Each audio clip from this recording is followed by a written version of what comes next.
Hi, this is Bezonance. Just wanted to do a quick tutorial on how to design your own kick drum. I'm going to use Sonic Academy's Kick 2 for this.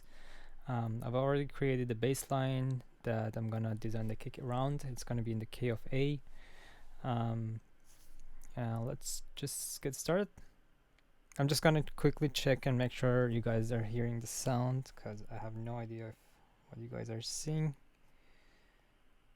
Let's see if I get sound here. Yes, we are all good. Okay, let's get started. So here is the baseline, and here is our kick. The kick is right now, that's just the default TR-808, and I'm gonna use this as a starting point. This is not something that goes with my track, so I'm gonna have to tweak the hell out of it. So just a quick description of what a kick is. Kick is just a sine wave pitched down from a certain frequency to a certain frequency, and that's what's creating the kick. So here I'm just gonna reset this to a value. Just stick with me, I will show you what I mean. So as you can see, this is just a sine wave. If you look at the spectrum analyzer, there's not that many harmonics. It's just the main fundamental harmonics, which is C 523 hertz. So if we pitch this, and let me bring down the volume so we don't go deaf. If you pitch this down over time, you're gonna come up with a kick, basically. As simple as that.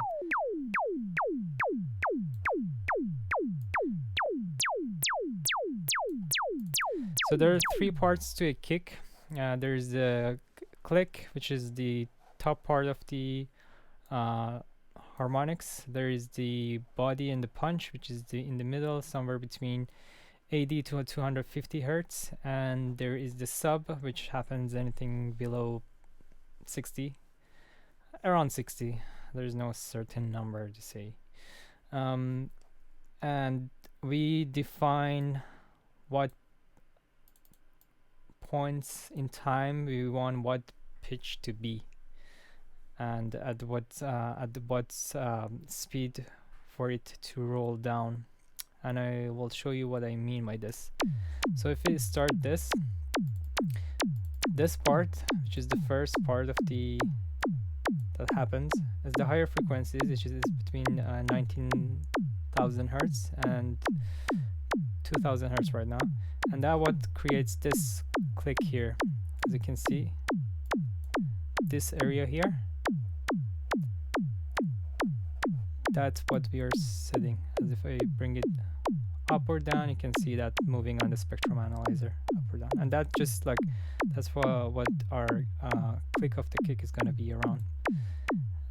So I'm just going to set it there for now, and I'm going to move on to the next section, which is going to be the body. So I want it to be around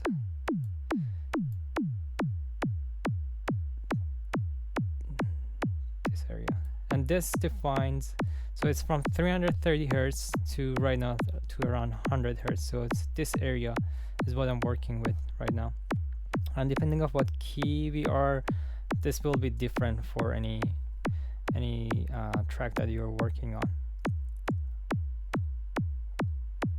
And the last part, which is gonna be the sub, is this part, which is right now is around 100 hertz to 35 hertz. So this roll here, from going from here to here, that's what the lower harmonic, which is the sub, is in, and that's what you want to tune for your kick to be in the same key as whatever you're writing in. So let's bring in the bass so I can see what I'm working with, and just gonna stop talking for a while and just listen to this and tune it to my track.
Once I have a rough idea of how the pitch envelope is gonna look like, I'm gonna move on to the amp and just shape the amplitude of the whole kick. So one thing to keep in mind, let me reset this back to all open, is this first area was again the click, so you can define how much of the click you want in. This is gonna be your body, and like it's gonna be that part that you hear which is around like it's whatever you have defined here. And then the last part, which is gonna be the sub, you can decide how much of the sub you wanna have in and for how long. So as you can see, there's too much sub. You wanna make sure that your sub leaves enough room for your bass. So you usually cut it around. All you have to listen to the bass really and to see where it fits.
Something that you spend a lot of time in, and if you really want to make a good kick, you really have to work with a reference track so you can see what frequencies you're missing, and like if there's like the sub of the kick that your sub is like too short, you need to extend it a little bit. And those are the things, unless you have heard kicks a million times and you're familiar with it in your head, it's better to use a reference track to like kind of mimic what's going on in the kick. And I'll show you in a second how the waveform is going to look like. So right now I feel like this kick is a little dull, so I want to bring it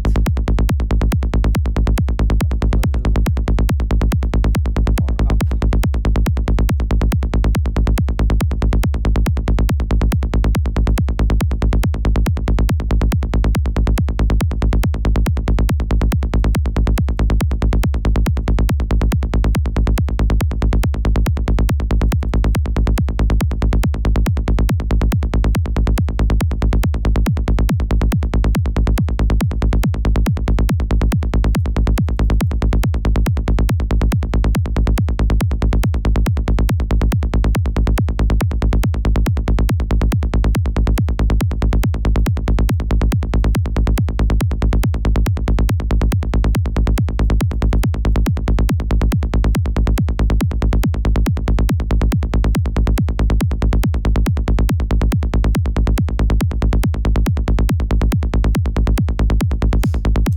I'm constantly listening between having too much of the pitch and not enough of the pitch, and it's really a fine line between finding that sweet spot that the kick is punchy enough and it has the right tone, but it's not overtaking in terms of like having that too prominent, because then it's gonna, some people might like it, but I don't really like it when the kick sounds like that. So just gonna spend a little more time here and figure that out.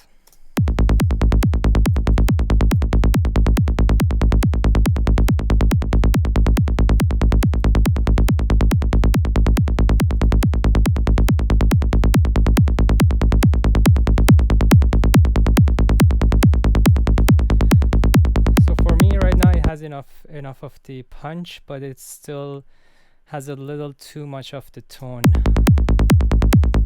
So I'm gonna start playing around in this area.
this off because I'm doing the recording, live recording right now. The processing, any processing that I can save saves me.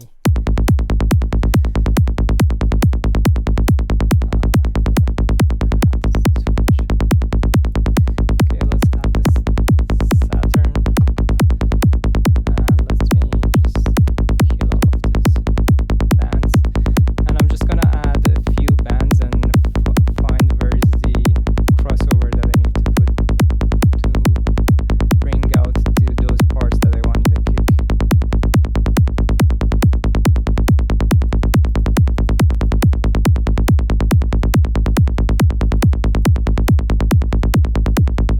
A little bit of saturation, just a little bit, not too much, especially in the low end. If you have too much of saturation, it's gonna be really hard to mix it in.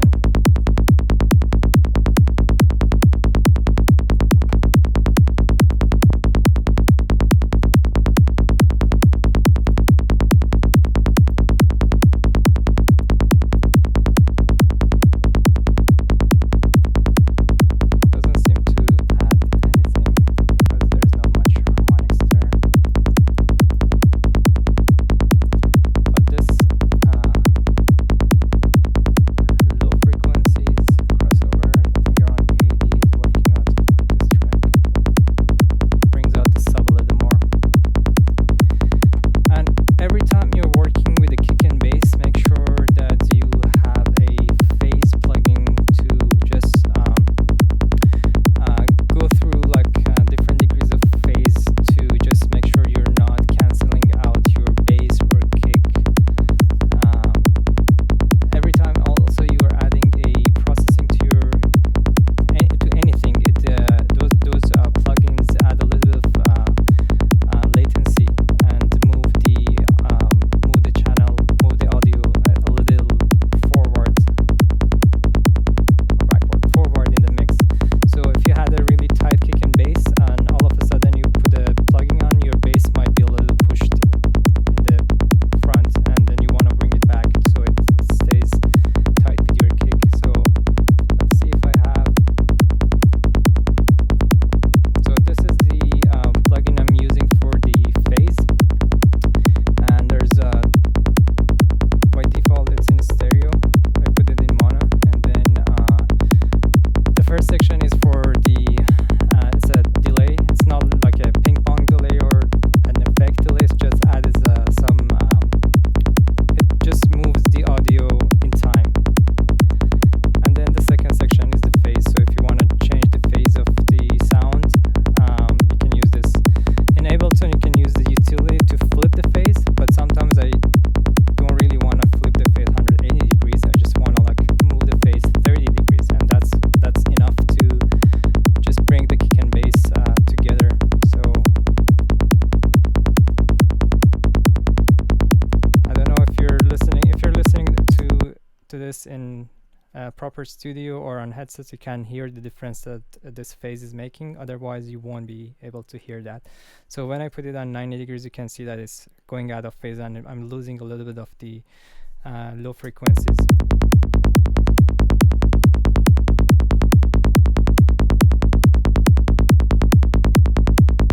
So around here I can hear that the kick and bass are really sitting tight together.